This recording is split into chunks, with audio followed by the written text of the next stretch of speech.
Cancer, hello there, my beautiful friends. We're going to do your general tarot reading for mid-March 2026. Thank you so much for joining me today. You know I appreciate each and every single one of you. So let's get right down to business, as always, and start you off with an oracle card here, just so we could dip our toes in the energy and see what's happening for the lovely Cancer Collective. Hope you're all doing fabulous and fantastic, my friends. Let's get it going here. My guide, spirit team, talk to me. What do we got for the beautiful Cancerians in mid-March? What energies, messages, insights can we take a little peek at? And yeah, we're just going to take a real quick look at this first card. Then we'll get into the full reading itself. At the very end, I'll pull you a bonus card from the Shadowland Tarot just to see what might be in the shadows or what shadow work it could lean into, which is always interesting. But let's get it going here. Let's rock and see what we got for Cancer in mid-March. What's the vibe? What's the energy? Let's get this flowing here for our good friends. There we go. The card popped out nice and quick. Oh, okay. I always like this card, and it does have like a bit of funny imagery to it, but the energy that lies within is just like very sharp, extremely intellectual, very smart. So before we fully dive into that, if you're new here, I'll be speaking about the March subscriber surprise towards the end, so you might want to check that out.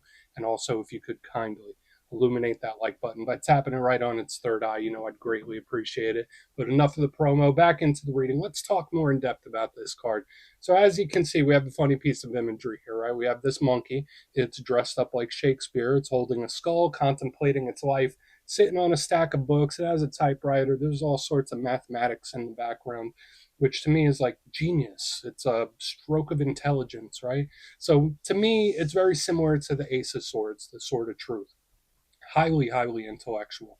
So I'll give you the positive and challenge when it comes to this. The good thing, clear vision, right? Like it's seeing things, or it's at least trying to. There's a strong thirst for information and knowledge that I pick up with this. And this is great for learning new things and processing information. Some of you might be diving down some rabbit holes on the internet. Nothing wrong with that when this card is here. It could also represent mental stimulation, which could be a good thing, but sometimes that could be a little too much, right? And that's where we get into the challenging aspect of this card. Sometimes it could be too much mental stimulation or overthinking. So especially if you're trying to figure something out, figure a problem out, just make sure you're not overburdening your mind when this card is here. But aside from that, I think it's genius, it's intelligent, it's sharp, and it's seeing things clearly. So hopefully that's the energy you're in or moving towards. So we're going to let him sit down there and he could keep pondering the mysteries of life. Let's get into tarot. And yeah, I always say that first card, it doesn't make or break the reading. It's just a little footnote. So let's get you 3 tarot cards in the upright. Then we'll get into that intuitive juiciness. Shuffle it up one time here for the Cancers. What do we got? And while we get this deck shuffled up and ready to go, let's talk about last week's reading. So we had a tower-like energy, but it felt like a good one. The reading was titled A Shocking Win. Now, I always say that wins come in all different shapes and sizes, right? Maybe you just had a couple of really good days. Maybe you figured out a problem that's been bugging you. Maybe it was a monetary thing, a business thing. To me, it was just something that either went your way much quicker than you expected or came in out of the blue. So if that hasn't happened yet, just know that energy could bleed over for a couple weeks. But we're going to see what shows up this week. As you know, energy is very fluid, never set in stone. So only take this how it hits for you, because we could be seeing your vibe or somebody else, right? Let's get it going. 3 cards for Cancer. What do we got in mid-March? Pardon me. Okay, thank you. Hanged Man. Been getting Hanged Man quite a bit this week, and it's not a bad card. I usually prefer an action card in the first position, but this could be an energy that's being very cautious, like look before you leap type of energy. Super analytical, so it ties into that Oracle card that we already got. Same thing. Okay, there's a lot of watching, a lot of planning. Got the 2 of Wands right here in the center. Okay. I don't dislike it. I guess it depends on what your situation is, right? Let's get one more. What do we got? Just this analysis for some reason. What are you analyzing, my friends? Star, cool. This is great long-term energy right here on the back end. So we have some themes already starting to show through here, which is all good. But let's go through. I'll give you some of the classical meanings and archetypes. Then we'll get into that juicy, intuitive stuff. But at first glance, I always like to look at the elements. Because it frames the whole reading. It tells us how the energy is flowing or the areas of life that could be important. Now, right here in the front, we have a mixture of earth and water with the Hanged Man. That's good. That's very comfortable for the Cancer Collective. And we have fire and air. So let's go through them real quick. The earth and water. Water is the emotional realm, feelings, creativity. Earth represents the material world we live in, day-to-day life, routine, structure, money, work, finances. So it's usually pretty good, and we'll get into the specifics of this card. They usually blend together very well. In the center with the fire, that's the realm of action. So whether it's the actions you take, the actions other people take, the actions you want to take, it could be health, it could be vitality, it could be energy levels. Fire is huge when it comes to passion, drive, and motivation. The downside to fire, it could be a little volatile, right? It could be a little explosive. So we'll keep an eye on it. And then right here on the back end, we have the air. So we have a nice mixture of all elements here, which bring a nice balance to the whole framework of the reading. Now, air, that's very similar to that oracle card we had in the beginning. It's logical, it's pragmatic, it's about information, absorbing it. Communication, that's huge. The only downside with air energy, it could be a little cold, a little detached. So we have a nice mixture of stuff going on here. Let's go through and start building this out piece by piece. Position number one, we start with the Hanged Man. Now that card's not really moving, right? We got this individual, they're like hung upside down. And one thing I always like to point out is that this Hanged Man, even though he is hung upside down, he doesn't look to be in distress, right? He doesn't look like he's freaking out. I know if I was hung upside down by my ankles, I'd be freaking out a little bit. Wouldn't like it, wouldn't feel comfortable. But the Hanged Man is. So to me, it's like, all right, this person's not really going through it. But I always say it's similar to the hermit. It's retracted, it's pulled back, it's extremely analytical. So this is one of my cards of watching. So whether there's someone you're keeping an eye on, a situation that you're keeping tabs on, it's like a bit of surveillance. This is a huge card for planning too, because what's this Hanged Man doing? He's absorbing information and setting a plan before taking action. That's the good thing about this card. The Hanged Man can also represent self-sacrifice, taking one for the team. If you put someone else's feelings above yours. And I know that's a very empathetic thing, so watch out for that.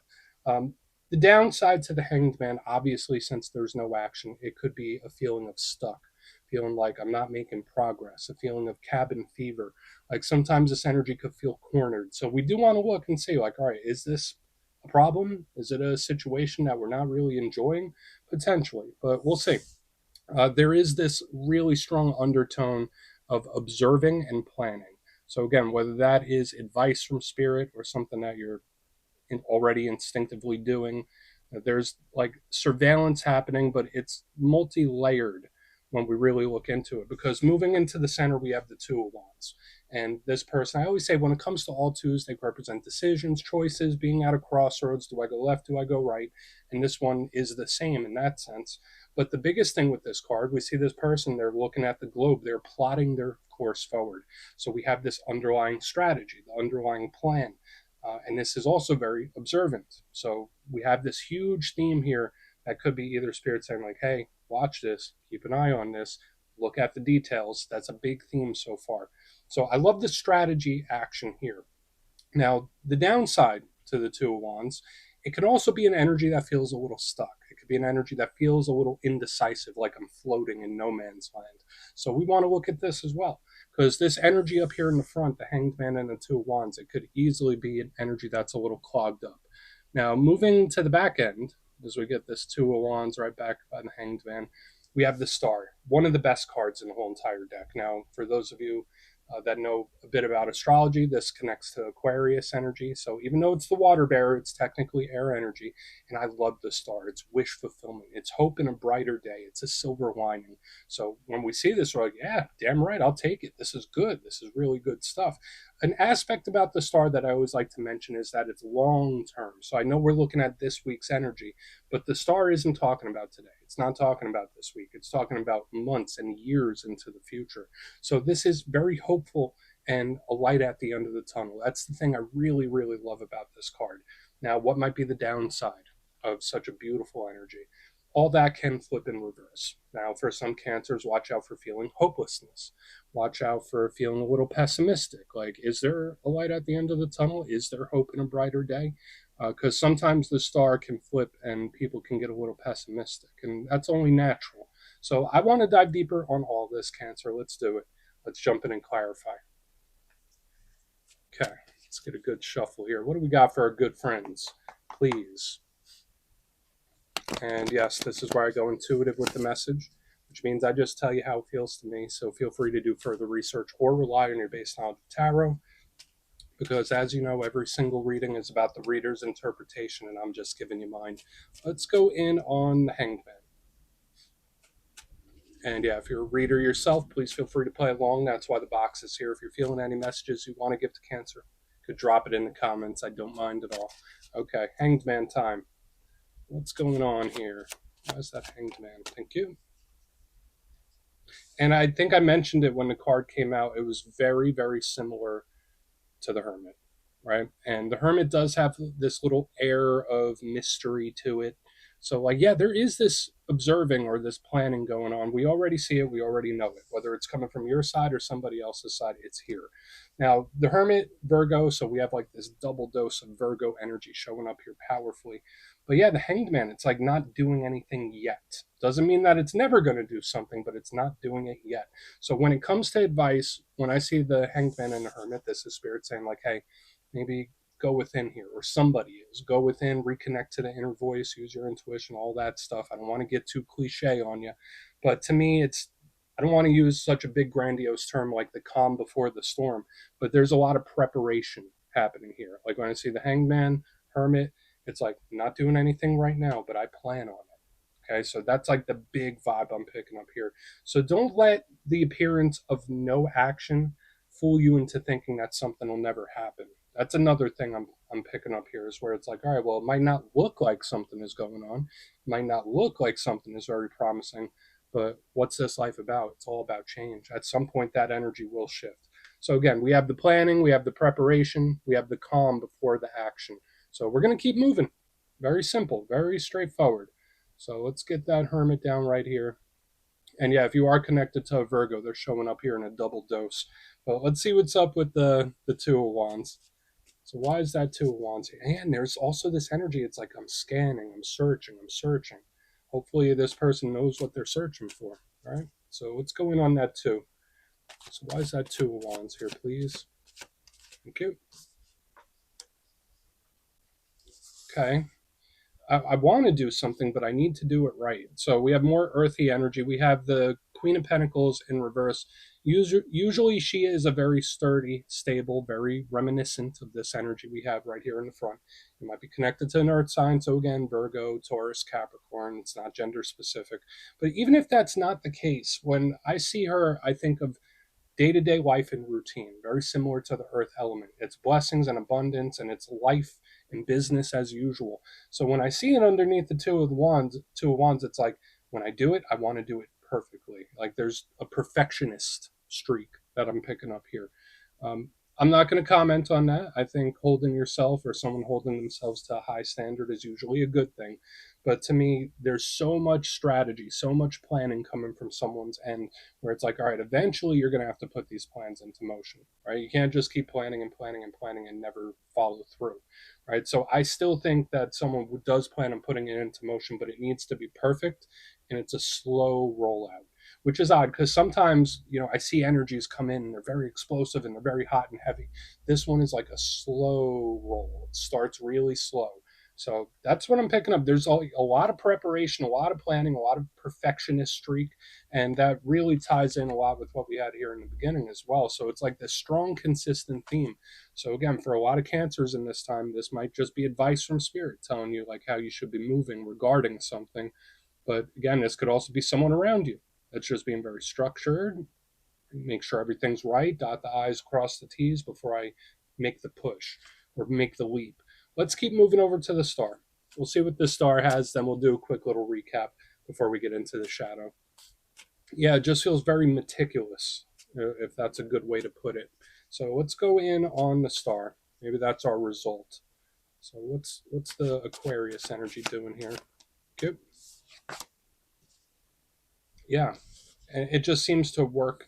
All right. So we have the Emperor in reverse underneath it. Don't get freaked out by the Emperor in reverse because I actually think this is a good thing because there is this energy of, I don't want to say acceptance, but just letting something flow. Right. Now, the Emperor, that could connect to Aries energy. Some people also link Taurus to that. And the Emperor is the king of kings, right? That's the big boss. That's very entrepreneurial. And the big overarching theme with it is control. I always say that with the Emperor. for better or for worse, right? Because control, sometimes that's a very good thing, especially with all the perfectionists, dotting the I's, crossing the T's, make sure everything's right. I would expect to see an emperor energy in a spread like this. But sometimes it could be a little too controlling, right? And I'm saying this as someone with Aries placements myself.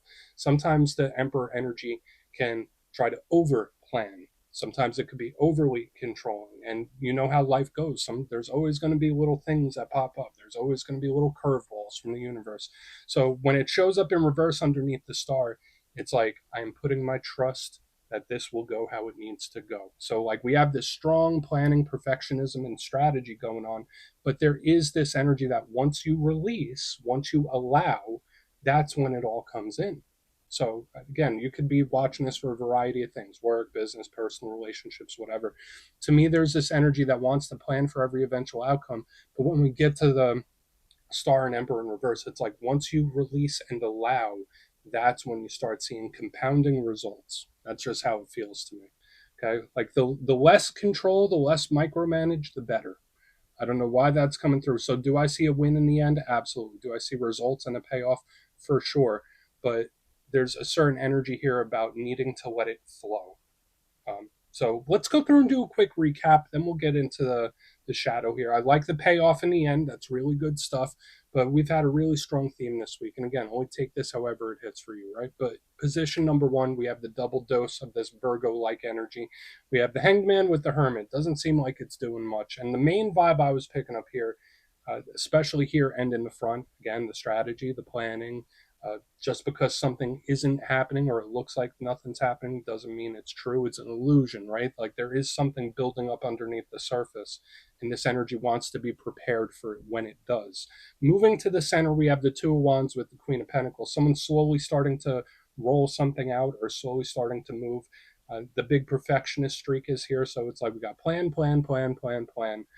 But slow to start, slow to make some action, but it's there. It is there. Moving to the back end, we have the star with the emperor in reverse underneath it. So it's like once I release, that's when I see the results. Or not that you don't care, but there needs to be an energy of flow where it's like, all right, just let go and let the universe do what it does. Like you got to just let the energy flow how it needs to, because there's always going to be things that pop up from time to time. We can't plan for every eventual outcome. So please, we got the payoff, right? Please take a screenshot if you want to look into it further. Let's see what's in the shadows. And yes, I always like to pull a shadow card here at the very end just to see whether it's something within you or something you don't quite see. Shadow cards don't always have to be a challenge, they could be a good thing. So let's get you one. And yeah, if you made it to this point in the reading, please feel free to check out channel memberships. I'll put a link for it in the comments below. It's a beautiful way to support the channel. I have much love for all my channel members. Okay, let's get this going here. What do we got? What do we got? Cool. Ace of Cups, good, fresh, new, vibrant. I really like that. And we'll get into the shadow side of the Ace of Cups as well, but normally this is a very positive card, even in the shadows. It's fresh, it's new, it's a new feeling, it's a new look, and I really do like that. Now, this can represent the emotional state. I'm not going to get here on a pedestal and start talking about emotional control and all that stuff because, again, as someone with water sign placements myself, I get it. We feel things deeply. And this could just be pointing at that when it shows up as a shadow card, just a really strong depth of emotion. And again, cancers will be good at dealing with it, or at least understanding of it when we have this. But the downside of the Ace of Cups, and I mean, I guess it depends on how you look at it. The Ace of Cups is a fleeting type of energy. So there's a lot of energetic potential, but it's never a guarantee. So just know there's certain things, certain feelings, certain experiences you're going through, or could potentially be going through right now, where there's an aspect of it that's fleeting, where it's like, oh, it's here today, gone tomorrow. Now, that could be a great thing for some of you, especially those of you going through a difficult time. Emotions are like water. It's showing up here. I think it's really good for a lot of you. But we're just going to leave it at that, Cancer. That's what I have for you this week. Don't click away just yet, though. I'm going to give you the details of the March subscriber surprise. If you would like further insight into your situation and you'd like to have a chat with me, you can book a personal session with me at my website, mastermetaphysics.com. The March calendar is live and spots go quick, so you could go check that out. But for the March subscriber surprise, we're doing another winner's choice. I will choose 3 subscribers to win either a copy of the Everyday Witches Tarot, beautiful deck, or handmade crystal pendant, which I showcase at my website, mastermetaphysics.com. So if you'd like to get your name in for that, it's two simple things. As always, my friends, first, you must be subscribed. And second, let me know down in the comments, what zodiac signs do you get along best with? Which ones are your favorite? You'll be entered to win, and at the end of the month, the winners will be announced in my community tab. As always, my friends, much love, and I'll see you soon.